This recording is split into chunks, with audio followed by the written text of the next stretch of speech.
Mheshimiwa wabunge, kwa mujibu wa orodha ya shughuli zetu za leo ilikuwa ifuate hoja ya serikali, lakini mtakumbuka jana wakati wa kuhitimisha hoja hapa ya ofisi ya Rais TAMISEMI kuhusu makadirio ya mapato na matumizi kwa mwaka wa fedha 2025-2026 niliahidi kwamba tutapata nafasi ya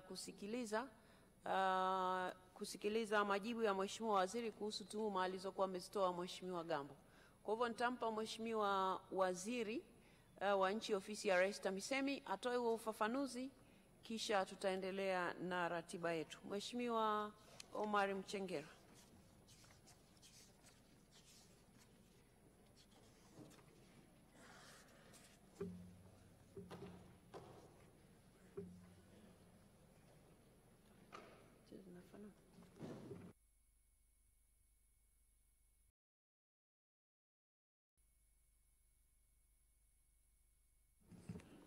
Mheshimiwa Spika, katika mjadala wa hoja za bajeti, Mheshimiwa Mrisho Gambo, mbunge wa jimbo la Arusha mjini, aliwasilisha tuhuma kuhusu miradi minne mikubwa inayotekelezwa na halmashauri ya jiji la Arusha kama ifuatavyo: ujenzi wa jengo la utawala la halmashauri, ujenzi wa soko la machinga, utengaji wa bajeti ya shilingi bilioni 1.6 kwa ajili ya kubomoa maduka eneo la stendi ndogo, kutokuwa na tija kwa halmashauri, na ujenzi wa barabara ya TACTIC kutoka stendi mpya kwenda Mbauda.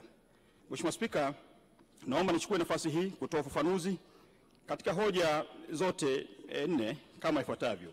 Mheshimiwa Spika, ujenzi wa jengo la utawala la halmashauri ya jiji la Arusha, kwa heshima ya bunge hili na kwa maslahi mapana ya taifa, ninaomba kuweka bayana ukweli wa hoja hii kama ifuatavyo. Kuhusu ujenzi wa jengo la utawala wa jiji la Arusha, ambapo alitoa tuhuma nzito dhidi ya utekelezaji wa ujenzi wa jengo hilo, akidai kuwepo kwa ongezeko lisilo halali la takriban shilingi bilioni 8 pamoja na madai ya mchanganyiko wa vipimo vya BOQ uliosababisha malipo ya fedha isiyostahili. Mheshimiwa Spika, mradi wa jengo la utawala ulianza mwaka 2019. Wakati huo Mheshimiwa Mrisho Gambo akiwa mkuu wa mkoa wa Arusha kama msimamizi mkuu. Ujenzi ulifanyika kwa njia ya force account na baadaye ukahama kutoka force account na kuingia kwa mkandarasi. Akapatikana mkandarasi mshauri ambaye akasaidia kupatikana kwa mkandarasi wa ujenzi Mheshimiwa Mrisho Gambo akiwa mbunge. Hii yote ilitokana na malumbano yaliyokuwepo kati ya Mheshimiwa mbunge na baraza la madiwani na aliyekuwa mkuu wa mkoa wakati huo Mheshimiwa John Mongera. Malumbano hayo yalipelekea mradi kusimama kwa muda mrefu mpaka mwaka 2023 baada ya Mheshimiwa Waziri Mkuu kuingilia kati na baadhi ya watumishi kushtakiwa.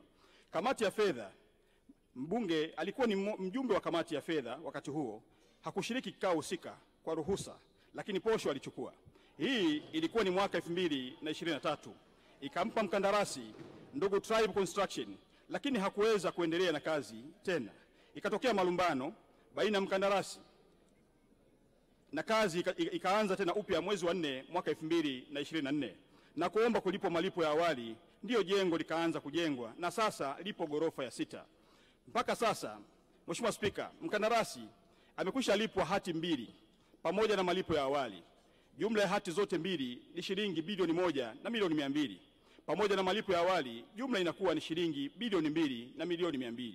Na jengo lipo ghorofa ya 6 na kilicholipwa mpaka sasa ni kidogo kulingana na uhalisia wa jengo mpaka hivi sasa. Hivyo mkandarasi analipwa malipo yake kwa kazi alizofanya, zikihakikiwa pia na mhandisi wa jiji kwa kazi zilizofanyika tu. Mheshimiwa Spika, kwa ujenzi unaofanywa na mkandarasi mshauri huandaa hati ya malipo kulingana na kazi iliyofanyika. Hivyo basi hakuna fedha ya serikali iliyoibiwa mpaka sasa. Nasisitiza, hakuna fedha ya serikali iliyoibiwa mpaka sasa. Mheshimiwa Spika, kwa kuzingatia dhamira ya dhati ya kulinda fedha za umma, tuhuma zilizotolewa na Mheshimiwa Gambo zimechunguzwa. Niliagiza pia kufanyika kwa uchunguzi wa kina. Uchunguzi huo ulibaini hitilafu za kiufundi zilizojitokeza katika uingizaji wa taarifa kwenye mfumo wa ununuzi wa umma, yani NeST, ambao vizio vya vipimo vilichanganywa kama ifuatavyo. Katika uchunguzi uliofanyika, kilichoonekana ni vizio vya vipimo, yani unit of measurement, kuchanganywa katika vipengele viwili wakati wa kuingiza kwenye mfumo wa ununuzi wa umma, yani NeST, ni kama ifuatavyo. kipengele cha zege la sakafu la chini kwa unene wa milimita 200 ilikadiriwa kuwa mita za mraba 1128 kama ilivyoonyeshwa kwenye BOQ ya mhandisi mshauri. Hata hivyo, wakati wa kupandisha kipengele hicho kwenye mfumo wa manunuzi, yani NeST, kipengele hicho kilipandishwa kama mita za ujazo 1128. 2. Kipengele cha zege la sakafu la juu kiliainishwa kuwa ni mita za mraba 7034 kama ilivyoonyeshwa katika BOQ ya mhandisi mshauri. Lakini katika kupandisha kwenye mfumo ununuzi wa umma, kipengele hicho kiliingizwa kama mita za mraba 7034. Mheshimiwa Spika, management ya jiji la Arusha ilibaini kasoro hizo na kumjulisha mshauri mwelekezi kuhusu makosa katika vizio vya upimaji uliojitokeza katika barua yenye kumbu namba BC.3/253/0 IE/149 ya tarehe 10 mwezi Februari 2025 na barua kumbu namba BC.3/253/0 IE/150 ya tarehe 18 Februari ya mwaka 2025. Mtaalamu mshauri alijibu barua hizo kwa barua yenye kumbu namba KA/ACC/ADM/2024/20 ya tarehe 28 Februari 2025 kwa kukiri kupokea mapungufu hayo, na alichukua hatua za kumwandikia mkandarasi kumweleza mapungufu yaliyojitokeza kwa barua yenye kumbu namba KA/ACC/admin/2024/24 ya tarehe 7 Machi 2025. Mheshimiwa Spika, mkandarasi alimjibu mtaalamu mshauri kwa barua yenye kumbu namba TRB.JV.TBW/admin/ACC/HQ ya 2025 ya tarehe 8 Machi 2025 akikubali mabadiliko hayo ya vipimo tangu mwezi Machi kama yalivyoonekana katika mkataba. Taratibu za kuandaa mabadiliko addendum zinaendelea kwa mujibu wa sheria ya ununuzi wa umma sura namba 410. Hivyo gharama halisi za mkataba zitazingatia vipimo sahihi, ambapo mradi utatekelezwa kwa gharama ya shilingi bilioni 3,461,712. Aidha, fedha za ziada ambazo ni shilingi milioni 416 ikiwa ni 983 na senti 27 ikiwa ni sehemu ya malipo ya awali zitazingatia utekelezaji wa kazi na makubaliano ya mabadiliko ya mkataba. Kwa kuwa hoja hii iliibuliwa na halmashauri ya jiji kuhusu vipimo husika na kukubaliana na pande zote mbili tangu mwezi Machi, si hoja mpya, ilikwisha fanyiwa kazi na ndio desturi za mikataba. Hoja hii inasimamiwa na Mheshimiwa Mkuu wa Mkoa na TAKUKURU wanaifanyia kazi kujiridhisha tangu mwezi Machi 2025, na muda wowote addendum itasainiwa na mkandarasi yupo eneo la mradi mpaka jengo litakapokamilika. Mheshimiwa Spika, haya si matamko tu, ni matendo yaliyokwisha fanyika. Kuibua hoja ambazo zimekwisha fanyiwa kazi kwa makusudi na mamlaka husika au zipo kwenye mchakato ni sawa na kusisitiza kuwa serikali ni kipofu na bubu. Rais wa Jamhuri ya Muungano wa Tanzania Serikali ya awamu ya sita inasimamia misingi ya uwajibikaji, misingi ya uadilifu na kujifunza kutokana na kila changamoto. Hatufichi makosa tunayakabili kwa ujasiri, kwa sababu kama alivyosema baba wa taifa Mwalimu Julius Kambarage Nyerere, hatupaswi kuwa na serikali ya kuogopwa, bali serikali ya kuheshimika kwa uadilifu wake. Kwa njia hii tunawaonesha Watanzania kuwa serikali yao ni ya watu, kwa watu na kwa ajili ya watu. Tunapambana na dosari kwa uwazi, tunalinda rasilimali kwa uaminifu na na kusimamia kila senti kwa jicho la uzalendo. Mheshimiwa Spika, serikali hii imedhamiria kuwa sio tu msimamizi wa maendeleo, bali ni nguzo ya maadili ya taifa. Tunaamini kuwa kuaminiwa ni mtaji mkubwa kuliko hata fedha, na kwa kila hatua tunayochukua kurekebisha dosari, tunazidi kuijenga serikali ambayo Watanzania wanaweza kuiamini. Serikali inayosema kweli inachukua hatua, na hatua hizi zilizokwisha chukuliwa. Mheshimiwa Spika, niruhusu nisisitize tena, hakuna mahala popote katika taarifa niliyoletewa inayoonyesha kuwa shilingi bilioni 8 italiwa, na kwa kuwa mkataba ni mchakato, ni mwendelezo wa kazi, thamani halisi itaendelea kubaki kuwa kwa mujibu wa marekebisho ya mkataba, na hakuna senti ya Watanzania itakayoliwa baada ya kukamilika kwa mkataba. Mheshimiwa Spika, ningependa kukumbusha bunge lako tukufu kuwa masuala yote ya maendeleo huanzia kwenye kamati ya maendeleo ya kata, kamati za kisekta za halmashauri na mwisho baraza la madiwani, ambapo sisi wabunge ni wajumbe kote huko. Kama miongoni mwetu kuna kitu hujaridhika, turejee kwenye halmashauri zetu, kwenye vikao vya kisheria, kwenda kupata ufafanuzi zaidi wa jambo mahususi ambalo hatujalielewa sisi kama wabunge. Katika hoja hii pia Mheshimiwa mbunge alisisitiza kuwa kuna wafanyakazi hawakuchukuliwa hatua kabisa. Waziri Mkuu Jamhuri ya Muungano wa Tanzania na utekelezaji wake kufanywa na ofisi ya mdhibiti na mkaguzi mkuu wa hesabu ya serikali, yani CAG, aliyebaini mapungufu ya kiutaratibu.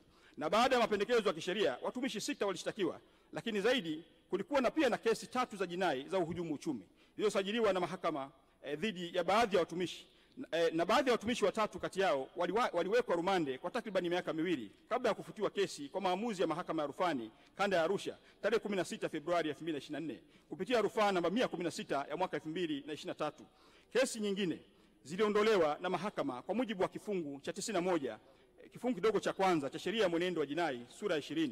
Hii inaonyesha kuwa serikali ilifuata hatua zote za kisheria na kiuadilifu katika kushughulikia tuhuma, ikiwa ni pamoja na kusimamia haki, uwajibikaji na misingi ya utawala bora, ambapo kamati ya uchunguzi iliundwa kushughulikia tuhuma hizo ilibainisha kuwa makosa walionayo ni ya kufukuzwa kazi. Mheshimiwa Spika, ni muhimu kusisitiza kwamba Mheshimiwa Gambo mwenyewe aliomba adhabu hiyo ya kufukuzwa kazi isichukuliwe na badala yake ipunguzwe. Mheshimiwa mbunge alikuwa ni sehemu ya mchakato huu. Alishiriki kikamilifu katika kikao cha kamati ya fedha na cha baraza la madiwani kilichotoa adhabu kwa watumishi waliobainika na makosa ya kinidhamu. Mheshimiwa mbunge aliridhia na kushawishi kikao wapewe adhabu ya chini kabisa kwa watumishi wengine waliobaki, kukatwa mishahara yao kwa 15% kwa miaka 3 na bado wanakatwa mpaka sasa. Na adhabu hii, Mheshimiwa Spika, haijaisha.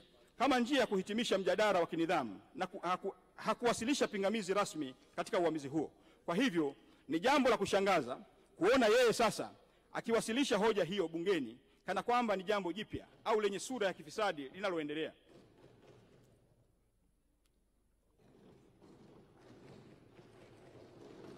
Kuhusu ujenzi wa soko la machinga. Mheshimiwa Spika, kuhusu ujenzi wa soko la machinga, kiasi cha shilingi milioni 500 kutotumika hadi sasa. Katika mwaka wa fedha 2020-2021, halmashauri ya jiji la Arusha ilipokea kiasi cha shilingi milioni 500 kwa ajili ya ujenzi wa soko la wafanyabiashara ndogo ndogo, yani wa machinga, eneo la Engutoto. Baada ya mapokezi ya fedha, taratibu za utekelezaji wa miradi zilianza, ikiwa ni pamoja na kutaarifu vikao rasmi kuhusu mapokezi ya fedha hizo na madhumuni ya serikali ya kujenga soko hilo katika eneo la Engutoto. Mheshimiwa Spika, baada ya taarifa hiyo kuwasilishwa ofisi ya mkuu wa wilaya, Mheshimiwa mkuu wa wilaya mbunge Mrisho Gambo, meya wa jiji pamoja na mkurugenzi wa jiji walifanya ziara kutembelea eneo la Engutoto na kubaini kuwa eneo hilo sio eneo sahihi kwa ajili ya ujenzi wa soko tajwa. Viongozi hawa wa wilaya pamoja na mbunge walielekeza soko hilo lijengwe Semunge, maarufu kama eneo la kwa Mchina. Katika hali hiyo, ilibidi kiitishwe kikao cha dharura cha kamati ya fedha tarehe 11 mwezi wa 6 mwaka 2022 ambacho kiliridhia soko lijengwe eneo lililopendekezwa. Mheshimiwa Spika, baadaye ilibainika kuwa eneo lililopendekezwa ni eneo la viwanja vya watu binafsi ambavyo ni viwanja namba 16, 17, 19, 20, 21 na 22 block U kata ya Kati. Hivyo haliwezi kutumika kwa ajili ya ujenzi wa soko.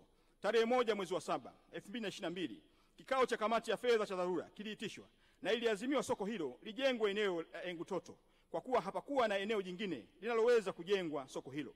Katika kuendelea kutafuta eneo kwa ajili ya kujenga soko hilo, kilifanyika kikao cha tarehe 7 mwezi wa 3 2024 na walipendekeza maeneo matatu kama ifuatavyo: eneo la pembeni ya dampo, eneo la Intel na eneo la Bondeni City.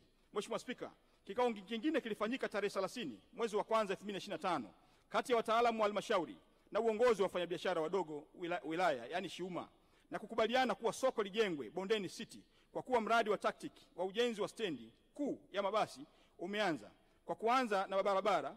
Baada ya makubaliano hayo, wataalamu wanaendelea na hatua ya kufanya marejeo ya michoro, makisio ya gharama kulingana na hali ya wakati huu, na tunatarajia zabuni ya ujenzi itatangazwa tarehe 28 mwezi wa 4 2025. Na soko litajengwa katika kiwanja namba 178 block B Lord Joro Bondeni City chenye hati namba 9127. Mheshimiwa Spika, kwa kumalizia, napenda kusisitiza kuwa ucheleweshaji wa mradi huu haukuwa matokeo ya uzembe bali wa busara katika kuhakikisha kuwa jambo sahihi linafanyika kwa njia sahihi. Hili ni somo la uongozi kwamba wakati mwingine kukubali kutafakari upya si dalili za udhaifu bali ni uthibitisho wa dhamira ya kweli ya kutoa suluhisho endelevu. Mheshimiwa Spika, kwa sasa tumefikia makubaliano ya kutumia kiwanja namba 178 block B katika eneo la Bondeni City, eneo lililo halali, wazi na linalokidhi matakwa ya kimazingira na kimkakati. Zabuni ya ujenzi inatarajiwa kutangazwa tarehe 28 mwezi wa 4 2025, na serikali itaendelea kusimamia kila hatua kwa weledi na kwa uwazi. Ni muhimu tukumbuke maneno ya mwanafalsafa John Stuart Mill aliyesema, maendeleo ya jamii yanapimwa kwa namna taasisi zake zinavyowajibika kwa waliodhulumiwa au kusahaulika. Kwa muktadha huu, ujenzi wa soko hili ni zaidi ya majengo, ni sehemu ya heshima kwa maisha na juhudi za wamachinga wetu. Mheshimiwa Spika, kwa niaba ya serikali naomba kuhakikishia Watanzania, hasa wamachinga wa jiji la Arusha, kuwa soko hili linakuja tena kwa heshima, kwa hadhi na kwa matarajio walionayo. Kama ambavyo wahenga walisema, penye nia pana njia, nasi tumejifunza kujirekebisha na sasa tunatekeleza. Utengaji wa bajeti ya shilingi bilioni 1.6 kwa ajili ya kubomoa maduka eneo la stendi ndogo kutokuwa na tija kwa halmashauri. Mheshimiwa Spika, katika mwaka wa fedha 2025/2026 halmashauri ya jiji la Arusha imetenga kiasi cha shilingi bilioni 1.6 kwa ajili ya ujenzi wa maduka ya kisasa katika eneo la stendi ndogo. Fedha hizi hazikulengwa kwa ajili ya ubomoaji pekee. Nasisitiza, fedha hizi hazikutengwa kwa ajili ya ubomoaji pekee kama ambavyo Mheshimiwa mbunge amesisitiza kwenye bunge lako hili, bali kwa utekelezaji wa mradi wa maendeleo unaolenga kubadilisha taswira ya eneo hilo kuwa eneo la kisasa kabisa, la kibiashara na la kuvutia. Uamuzi huu umetokana na maazimio ya vikao halali vya baraza la madiwani vilivyofanyika kuanzia tarehe 24 hadi 25 Februari 2025, ambapo Mheshimiwa mbunge ndugu Mrisho Gambo alishiriki